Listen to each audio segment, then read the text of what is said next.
Welcome, everybody, to the next and newest and brightest episode of Breath of Life Conversations. My name is Abigail. I'm your host and healer of healers, medical intuitive, and I am so excited for you to meet my next guest. This is actually the first time I've ever heard of her. I was introduced to her, and this is the first time I'm ever reading one of her books.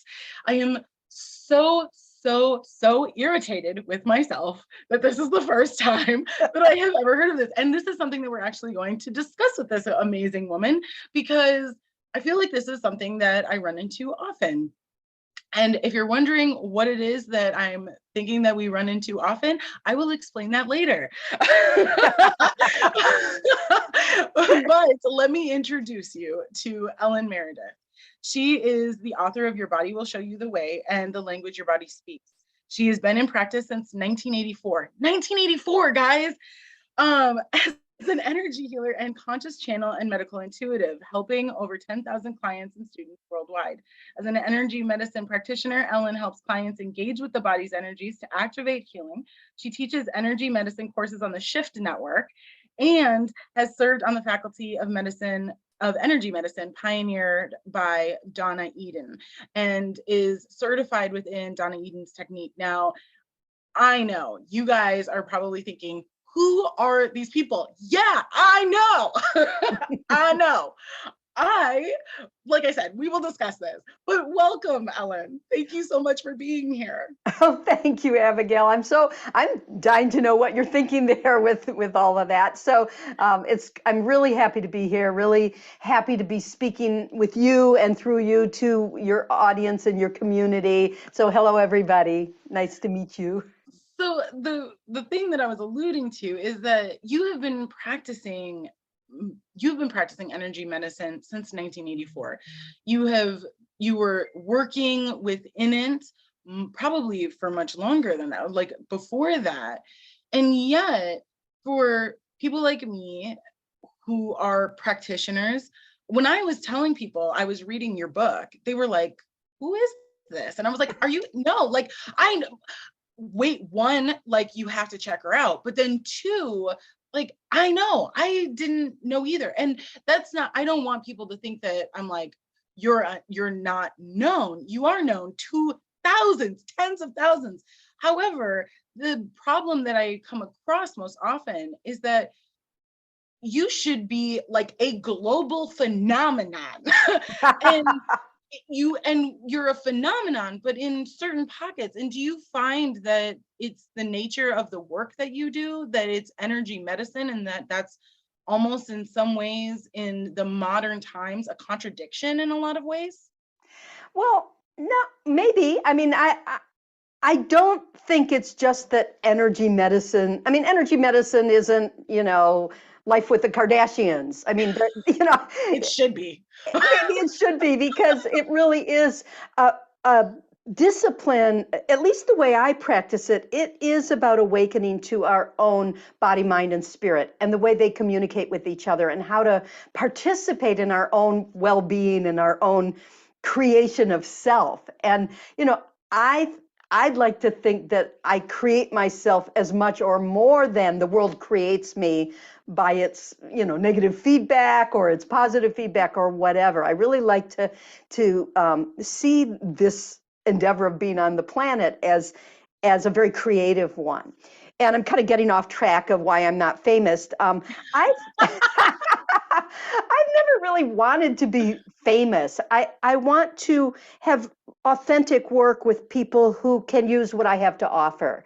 And when you are in individual practices, I don't know if you know that from your own work as a medical intuitive. I mean, I keep confidentiality. I don't go around telling people stories. It's not like therapy in what we do, but it's like therapy and the kind of ethics around, when you're with me and we're working together, it's about how I can be of service to you, not how I can go blabbing what a great breakthrough you had, because it's your breakthrough. And I did write a book probably in the late 80s called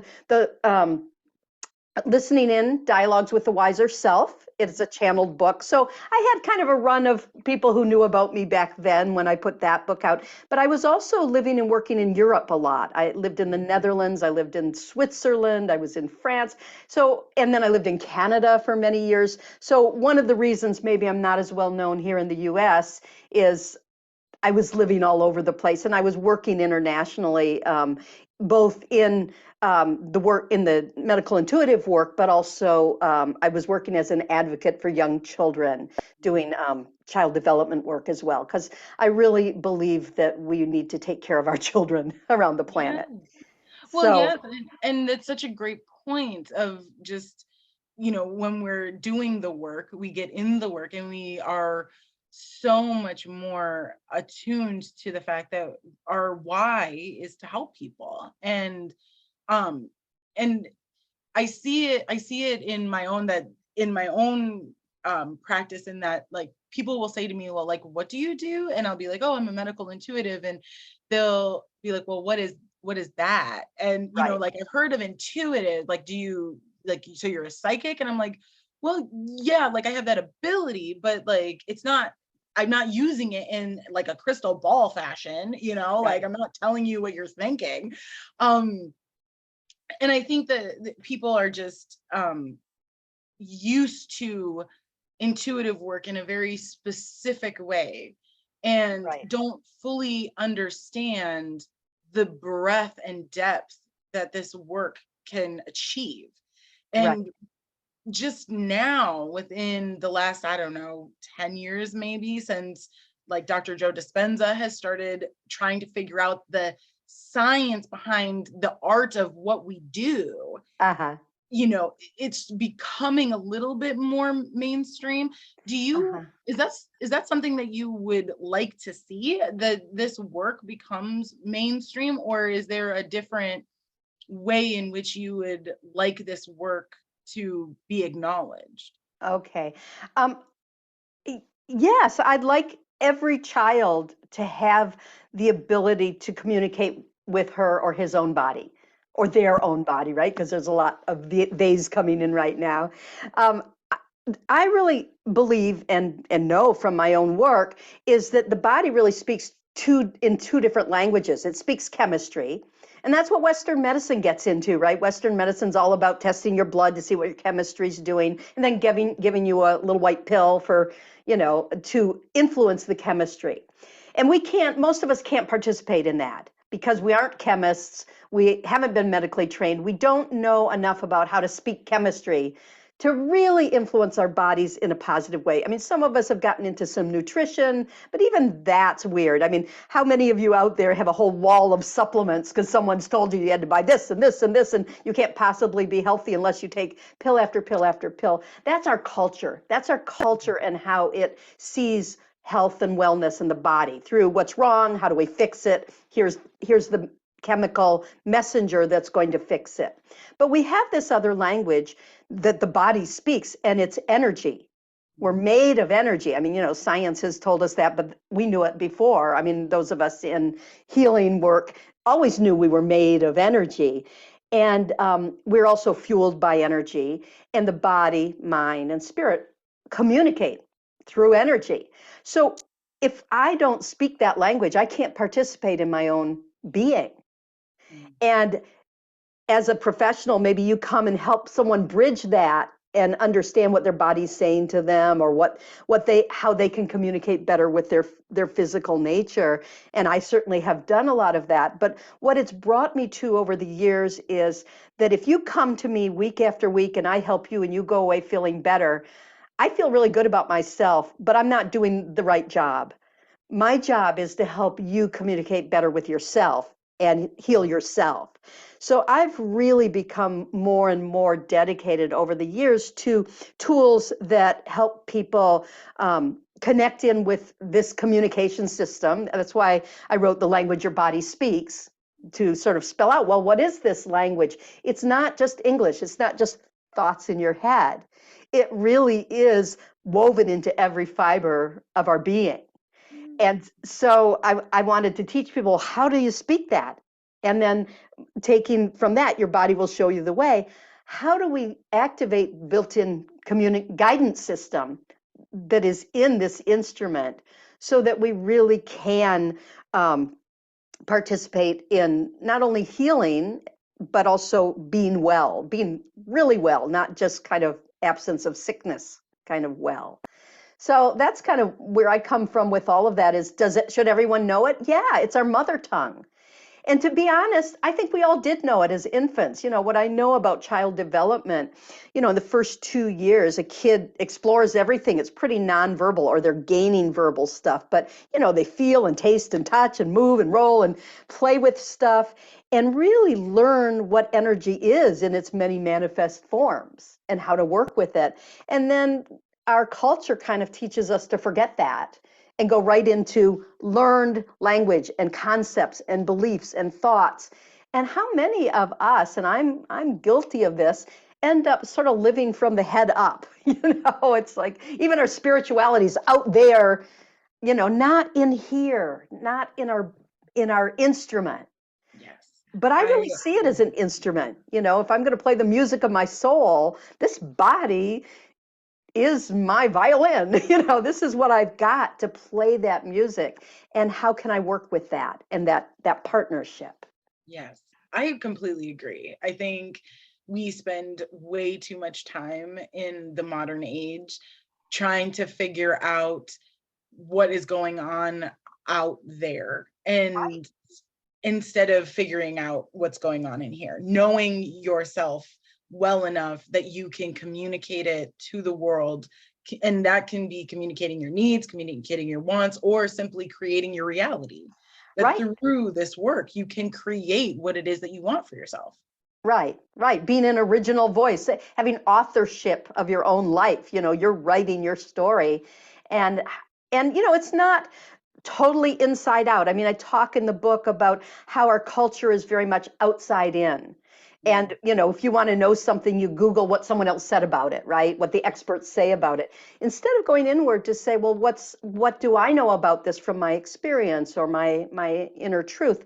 And it's not that we get rid of all of that outside in awareness, but we are really at a sea change where we're really being asked to activate what I call empowered yin, that ability to work from the inside in a powerful way, not being passive and receptive, like some people think of yin as this sort of receptive quality. But really, I mean, when a mother gives birth to a baby, that is not a passive act. No. It No, is it's not. not. But it is yin. There is a yin of creation there. So it is, how do we bring up in our culture, in our world, our interconnection to humanity, our interconnection to each other. When we watch bees and they all communicate in ways we don't understand as a community, and you watch, you can read about how the trees are really communicating through their root system, and the fungus realm communicates through something called the mycelium, and all the different creatures have that swarm consciousness. Well, we do too, but we're kind of at a baby step with it, with our internet and all the nastiness and crapola and groupthink that's going on.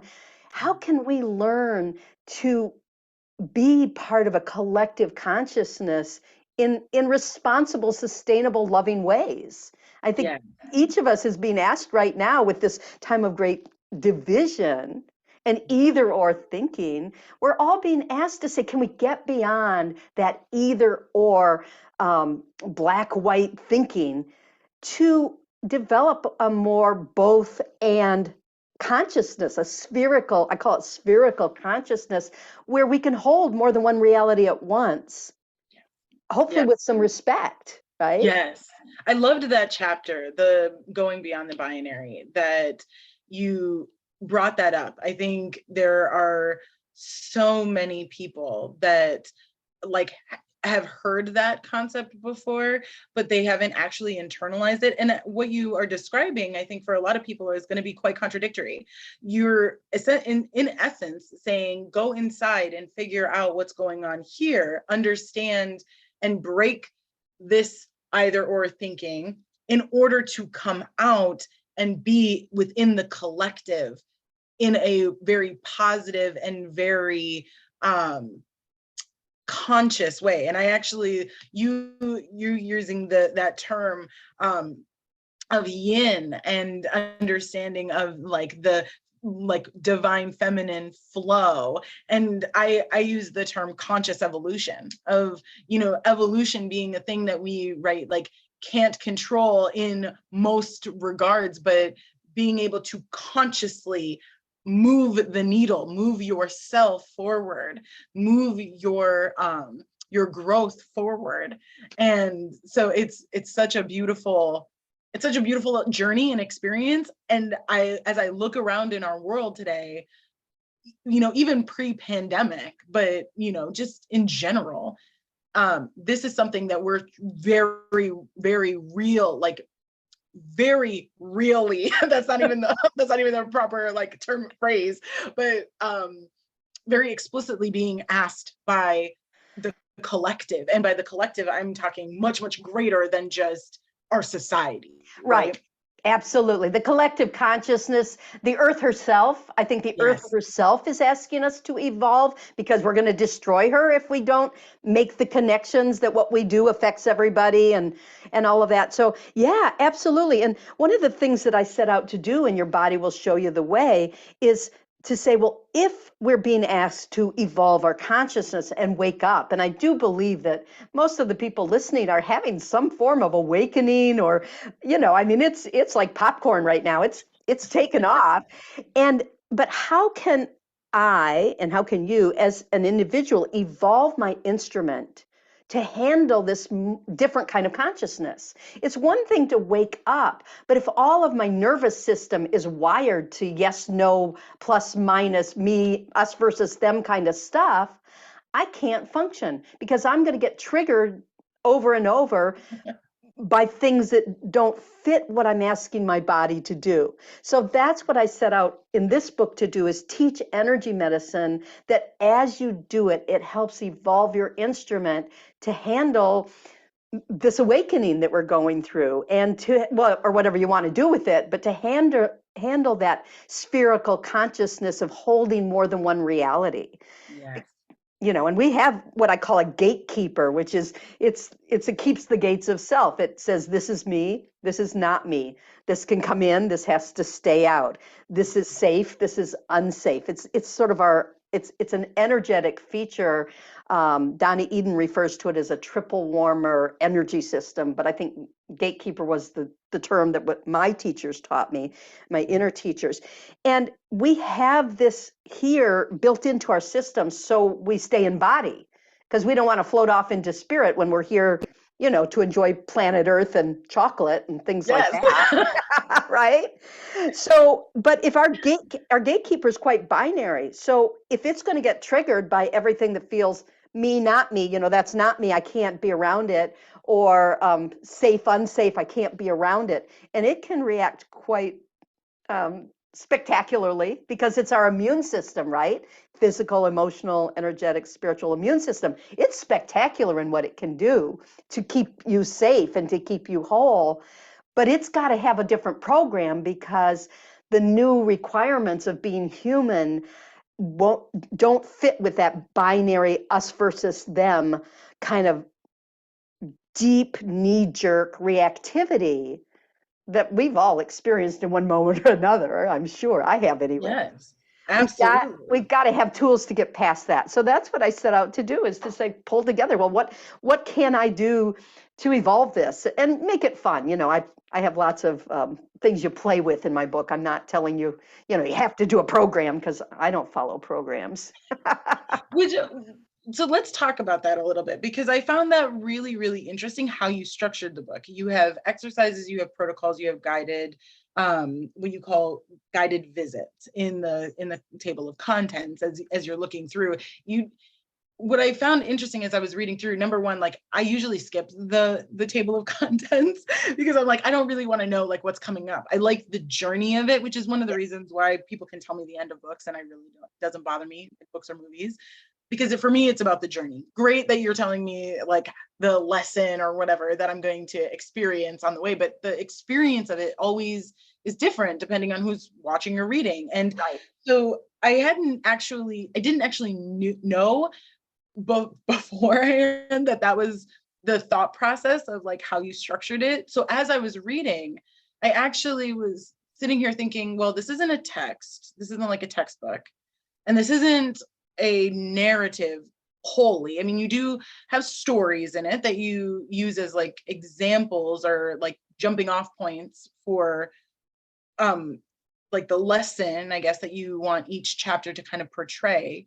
But then you've got these like play with it sections, which I thought was interesting as a term to use, because play, yes, denotes like fun, but it also can like denote like, well, this is a game. And so like, what are we, is it, I sat and like had this really beautiful dialogue with myself as I was reading of like, okay, so like here she is able to not make this like fun end games, like as if it's not important. Here is this thing though that she's able to bring out and allow people to experience in a way that suits them, however it is that they choose to experience it. Uh-huh. Did you intend for this to kind of come across as like a thesis or a dissertation, which ultimately was kind of how I put it together? I was like, here she is, she's like presenting this idea and like has these really beautiful examples to prove her thesis and her point, and yet it reads so easily because it is fun and you do have opportunities to play. Yeah, no, I didn't expect it to be a thesis or anything. I wanted it to be a guided exploration. I sort of, um, I, my background's in actually writing novels. I started out in fiction writing, and I love a good story, and I love how stories unfold, as opposed to how sometimes nonfiction is so cut and dried, and you have to mention what all the dead men think before you can say anything new and original, and all of that tradition of fiction writing is pretty. Sometimes it's wonderful, but I tend more towards the creative nonfiction or fiction writing, as where I like to read. So in writing this, what I wanted to do is present situations that someone could explore on their own terms and find how is it relevant for you? Not what do you need to know from me, because I don't know all my readers and I don't know what they need. So the play with it are sections of exploration. Basically take this concept, play with it, and see what you come up with for yourself. And then I've got exercises, which are, do these 5 steps and see how that feels and adjust it if you need to. And then I have things that are called protocols, which are a little more involved, that are steps that maybe have 3 or 4 exercises built in together, but you do them to put yourself in a certain energetic state or awareness or something. And I try to introduce them all as, hey, change this if you need it, because like I said, I don't believe one size fits all. But there is a kind of narrative thread. It's like I'm trying to show you a country that I've been living in for a long time, and I'm trying to share some of my experiences in that country, or the experiences with clients that they've discovered doing some of these techniques, but leave it open for you to also have your own experience of traveling through this landscape that I'm taking you through. And then the final thing is the premise of the book, which is, if we are really being asked to awaken, if we're really in the sea change that I believe we are, how can what are some pragmatic ways we can evolve our instruments to handle that? Not just survive or cope, but to actually thrive and be able to navigate what I call navigate the winds of change. And that was the task I set myself, and the book surprised me. I thought, what an odd duck this book is becoming, but pieces kept suggesting, this goes here, this needs to go there. And I've been in practice almost 40 years, and I've been working with my inner teachers for 50 years. And so I've seen a lot of people struggling with various aspects of healing and wellness and relationship, and I mean, you name it. And how can I provide tools and materials that will speak to you for your own purposes, and sort of what are the stories that need to be there in this tour. So, I mean, it's like, how would you share your hometown with someone? You could just look in the tourist book and show them the highlights that the tourist book says to show them, but maybe you want to give them an experiential tour. So that's kind of why that structure is there. And there are 6 dimensions of working with change that I address in about 2 chapters each. There's 6 areas. I don't know if you want me to mention them, but Yeah, okay. yes, absolutely. There is a structure there. It's not highly structured because the language is more intuitive, but I look very deeply into how can we work with our gatekeeper and the whole gatekeeping thing. I look very deeply into the issue of grounding, and that includes not just grounding as we think of, put your roots in the earth, but grounding, you think of a grounding wire. How do I wick excess energy off me like a grounding wire does? How do I put roots down to get nourishment? So it's the issue of nourishing and nourishment. How do I center myself, ground into the body so I'm centered? And then how do I anchor to things that will actually hold me? And lots of us have seen that, the job we were anchored to, or the identity we were anchored to, or even the people that we love so much that we were anchored to, they're changing, they're moving, they're dying. And where do we find anchors that ground us when we're in such a shifting universe? So that's a whole bunch of material around grounding. I talk about an issue that most healers don't ever address, which I call coherence, holding it together. I mean, I don't know how many hundreds, maybe thousands of clients I've had sitting in my office saying, I'm falling apart. I can't hold it together. I'm coming apart at the seams. I'm not functional. I'm not functional. I can't put anything together. Nothing's working, All of those kinds of things are about that energetic issue of coherence. What is the glue that holds us together, or that force that makes the parts work in teamwork? And you can have 2 perfectly good lungs, but if they're not communicating and working together, you can have breathing issues, Yes. and et cetera, with digestion, et cetera. And I find that a lot with people who come in and say, oh, my digestion system is off, and they've worked on each of their organs, but they haven't worked on the coordination, the coherence between them.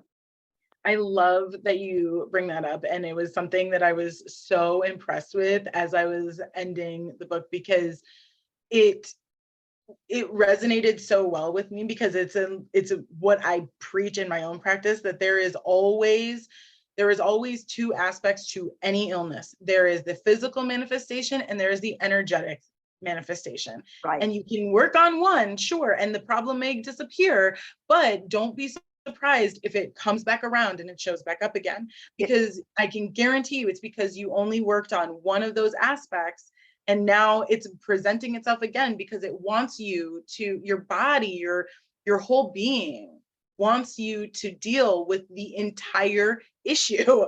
They Right. want you to deal with the physical and the energetic. And Right. a lot of people understand dealing with the physical as going to the doctor and taking a pill or whatever that might be. And while I am the last person as a registered nurse to be telling people not to be taking Tylenol if you need to, the one thing that I do want my clients and my students to understand, I'm sure you can agree with this, that it's every medicine, regardless of what it is a tool. It is a tool that you Right. use to bridge from illness or dis-ease or dysfunction to your optimal level of health, whatever Right. that looks like to you. And for everyone, it's slightly different.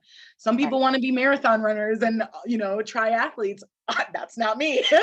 I don't want my body to function that well, because Yeah. that takes a lot of work. But, I mean, I, as a person that does a lot of energy work, a lot of energy healing, and a lot of work on my body to make sure that it operates as well as I need it to, I find that I don't get sick. I don't get Yeah. sick hardly ever. And when I Right. do, I understand it's for a very specific reason. Right, right. And one thing that I'm totally agreeing with what you're saying there. And I've seen so many people where they heal the breast cancer using medicine, Western medicine, and 2 years later there's a thyroid cancer that comes up, or some other system starts to say, yeah, that same imbalance that wasn't there. And I was saying coherence. Well, there's a couple other. There's flow, there's exchange with the world, and there's radiance, which is our source energy. So those six. But just that's to finish that thought. But what you just said makes me think of something that I write about in the book and that I teach a lot about, which is that in this world that's very science oriented, and I'm not anti-science, I think it's fascinating. I like to read about it and stuff. I did not study it a lot, but I've done a lot of reading. But in this science oriented world, there's this notion of making everything generic, everything kind of denatured.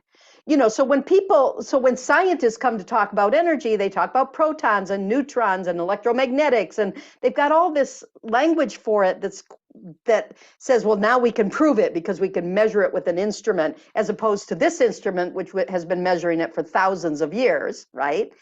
Mhm. And I think the point that they miss is that subtle energies that we're made of. Yes, you can find electrons and protons and neutrons, I'm sure. I'm sure you can find them in there. But subtle energies have consciousness. They have consciousness. They're intelligent. Maybe they are consciousness. They aren't just things moving around in measurements. And because they have consciousness, we are actually a web of consciousness, of exchanging movements and subtle energies that create meaning through their combinations.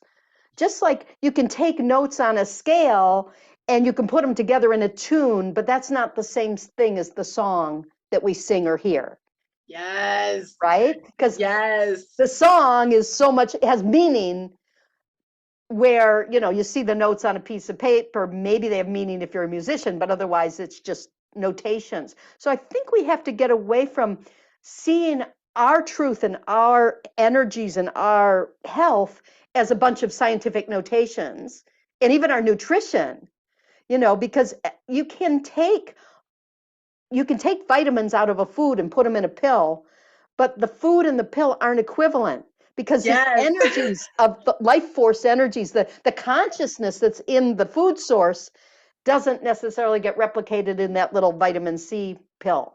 Yes, absolutely. Yes. And that's our world right now, is like science is trying to dissect to come to understanding that maybe spiritual traditions for thousands of years have come at a different from a different place. They're starting to meet, but we still sort of say, well, science can prove that this is real, rather than this reality can prove that science is kind of an interesting game. You know, Yes. it can be interesting to make a contribution. Yes. So I I think love of that. healing as working with meaning, basically.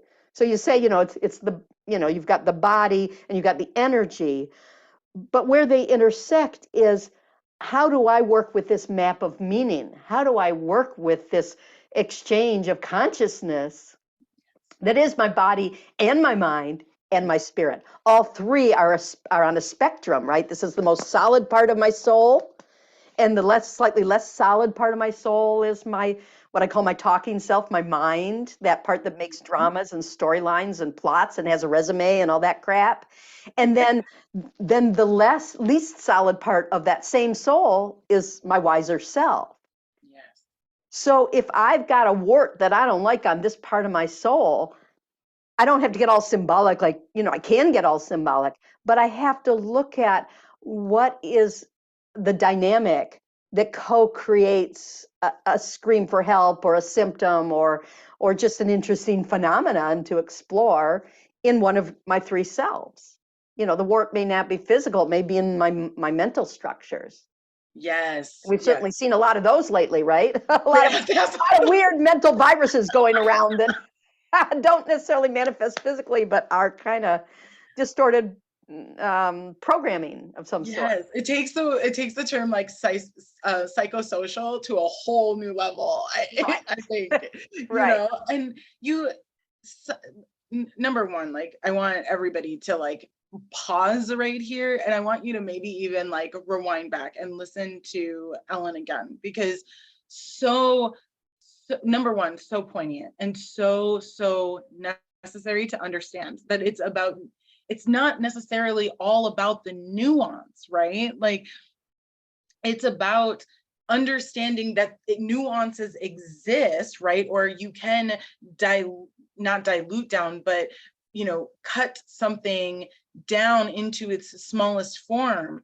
But that's not where the symphony is. I Right. love That's that not where the you truth lives. Yes, I love that you use the analogy of music, because it truly, truly is probably one of the, I mean, they say that music is the universal language, right? It's a thing that we all can agree with.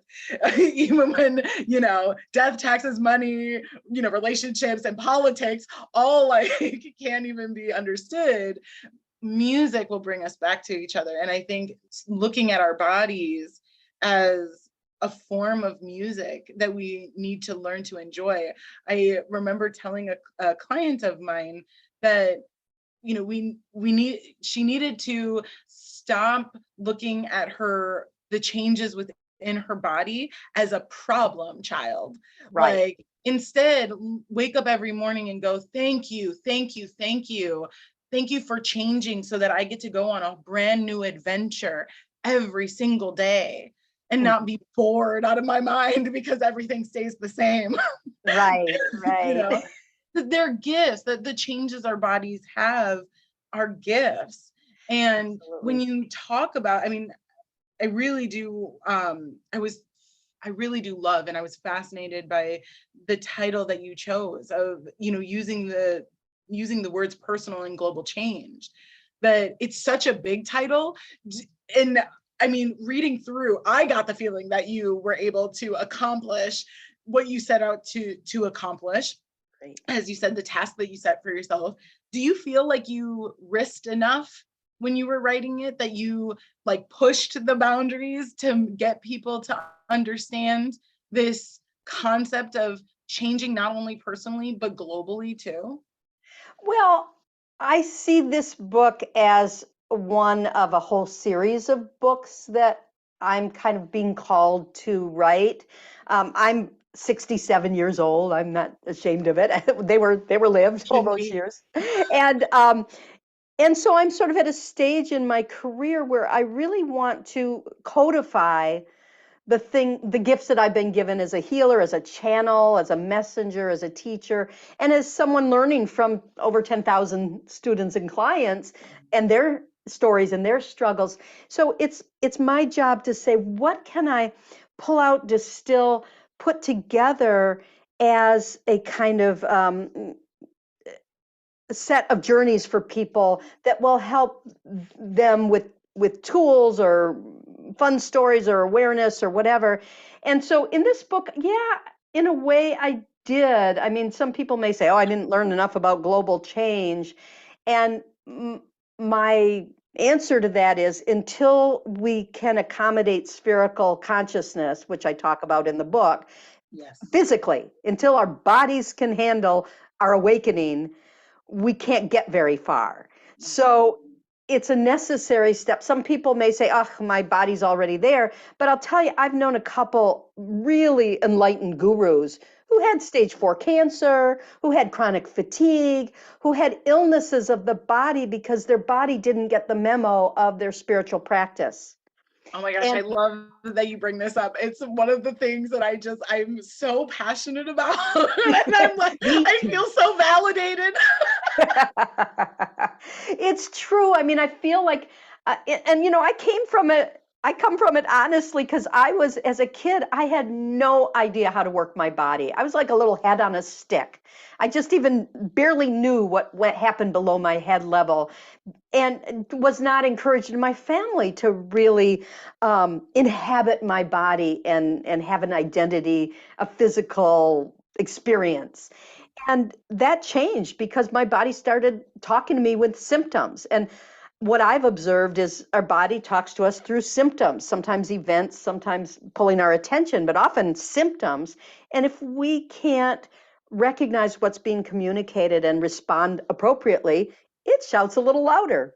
And then Yes. if we don't get that, it shouts a little louder. And often by the time we have a diagnosable illness or a diagnosed illness, we are several conversations past what our soul and our deeper self and our inner truth wants us to see about the dynamics of how we're functioning. And for me, I had no idea how to eat. I would either overeat and binge, or I'd undereat and diet, or I'd, all over the map with food and nourishment, and being excited and being too, crashed out from exhaustion. And I mean, I just didn't know how to work the machine, and my illnesses taught me how to come back home. And that's why I called it Your Body Will Show You the Way, because my body showed me the way, but I was kind of a fixer-upper. It took it a while. I mean, I had 15 years of daily migraines because I didn't know how to respond to what all the different messages my body was giving me with these chronic symptoms. And that was my learning path because, I'm a healer, and we generally get to experience all kinds of crap on the way to building our skill set, I guess. Maybe that's not necessary, but it happened. So, yeah, I think that I forget where we started that we were both excited about, because I kind of wandered. No, I love that. That we really do have to learn not only to access our understanding of the energy of our body in that language, as you so beautifully phrase it, but also interpretation Yeah. of what you are accessing. And then, I actually just I just created content around this because I feel like it's not talked about enough.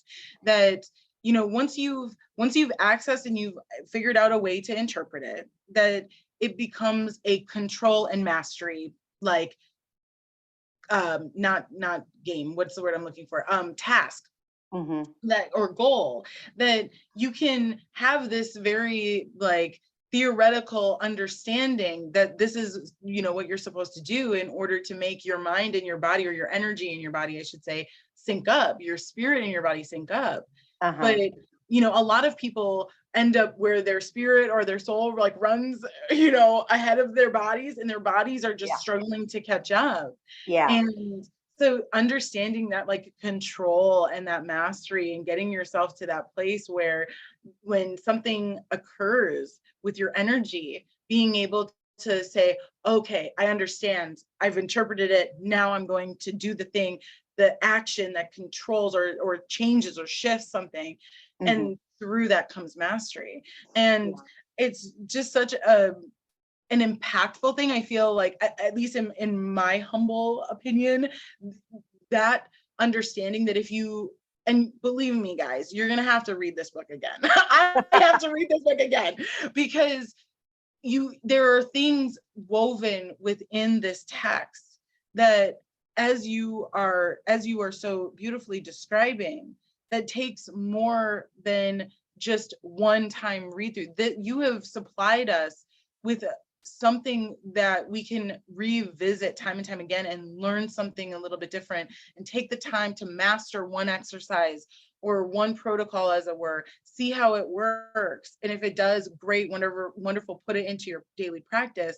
But also if it doesn't, use, like you were saying, use what works, Uh-huh. and let the rest of it sit. But that is, in my opinion, one of the greatest impacts of this book, is that it isn't one size fits all, but it does allow you to access everything within, so that you as a soul can impact change outside, Yeah. and change your world to be what it is that you need it to be, that we Uh-huh. all need it to Uh-huh. be. Yeah. So, Yeah, and participate a little differently. I mean, I think that too often we're very goal oriented in our culture. And that's that linear thinking: set a goal, achieve it, set a goal, achieve it. And I think that as we become more responsive and able to respond, which is responsibility, right? More able to respond, it is like more like language than even, you talk about mastery. And I am all about people speaking beautifully and reading. I love beautiful language, But the issue isn't that I can say beautiful sentences, but that I can express truths that I need to express in context that where those can be heard. Mm, And you kind of asked, why aren't I famous? Well, that first book, Listening In, Dialogues with the Wiser Self, it had a nice splash when it came out. And then it had a renaissance 20 years later when people could hear it better because they couldn't hear channeled material back when it came out in the early 90s, I think it was. And then in the 2000s, maybe the 2010s and 15s, I sold another whole bunch of them where people said, oh, wait, this really is making sense now. mm, And, that's kind of the nature of channeled stuff. So I don't feel that there's one thing you have to master. I mean, it's kind of like, I don't know if this works as a metaphor for you, but in our culture, we feel weak or we feel we need muscles. So we go to the gym. We do mm, 10 repetitions of this and 5 repetitions of this. And maybe we've got a trainer telling us exactly how to work each muscle. And I think that's a cultural trend that we went to because we stopped growing gardens. We mm. stopped cleaning our houses. We stopped walking or riding horses places. We didn't do anything in our everyday life to develop the muscles that we needed to have strength. So we have to have little buildings we go to develop the muscles we don't do because we have so much ease in the rest of our life. And I'm not saying make your life hard, but I'm saying this isn't about an exercise program. This isn't about follow these steps and you're going to get strong. This is about remembering how to communicate with your own being, remembering how to enter into dialogue, into to finding the language, finding the vocabulary that has meaning for you, and use it to craft that conversation that deepens you into relationship. And if we're not doing that, if we are just doing an exercise program or someone's 7 steps to wellness or whatever, chances are it doesn't get us too far because that self that wants to be the creator inside of us doesn't get her scope. She doesn't get to have enough fun. And so I really feel like fun has to be a big part of wellness and healing and celebration. I mean, if I've got 24 hours in the day, I'm willing to be serious a lot of them, but I want serious fun. I want it to be a celebration of being alive. And so healing should always be at least part a celebration of being alive and not this kind of fix it because it's broken. Our culture loves to say, what's wrong? How do I fix it? What's wrong? How do I fix it? And I like to ask something like, what's going on here and how can I contribute to it? Or how can I participate more fully or get more from it? Or, make it an enjoyable experience. If I have to go to the grocery store, well, okay, that's not a good example. I love going to the grocery store, but if I have to take stuff to the dump, how can I make that an interesting, enjoyable experience and not just a burden that I have to get through to get to my real living? Yes, And I yes. think when healing is part of the creation of meaning in this web of meaning and the creation of self, it is easy peasy and it goes quickly and you get weird miracle healings because once that communication with all the selves has synced up, you know what's needed. It may be Yeah. weird, but you know what's needed, and in cultivating that, wellness emerges. Yes. Oh my gosh. I am so grateful that your inner teachers decided to start you on the path when they did, because with, like you were saying, with channeled writings, things hit for certain people. And I think there have been so many times within our society where people with your wisdom and your talents and your ability to teach have been silenced. And so, I am so grateful for the fact that you were able to start getting out stuff and have been able to and allowed to continue, because people are ready to hear it now and they're ready to do the work. And I just can't even thank you enough for opening the doors for people like me for the longest time, like through my childhood, thought I was alone in Mm. how I was, and the things I was seeing and hearing. And you and your peers have been so instrumental in allowing for me to do this work safely, and I cannot thank you enough for that. And I just know that, like I said, this is the time, and I am just so grateful that I get to witness your rise, and for people to be giving you the credit that you deserve for doing this work, for pioneering this work, for allowing us to be able to access it now and giving us the language that we need in order to do so. So thank you, thank you, thank you so much. I cannot express to you in words Uh, how grateful I am. well, thank you. I'm grateful for you. It's so meaningful to me to know that there's a generation to pass the baton who are going to help us and help Mother Earth, kind of turn some of this around, and help people awaken, and help people who are trying to awaken do so with a little more grace and dignity and comfort and celebration, right? So thank you for the work you do and for inviting me on to this conversational broadcast, whatever you want to call it. Roller coaster, yes. Yeah. I am so excited to get more and more people interested in not only this work, but getting them in front of your work. It's a it's it's such a testament to this work, you guys. If you are if you have been lit up by this conversation, please head to the show notes, find all of her books down there. I'm going to put links to everything down below, as well as to Ellen's website, so that you can get in on any of her classes.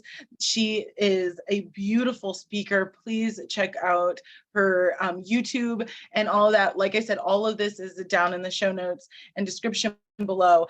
Please let me know in the comments how this resonated with you, what really lit you up, what really made you reconsider some things about how you conversate with your body. And if you need any additional tips or tricks, I am happy to direct you to any of the various resources that Ellen and I both have.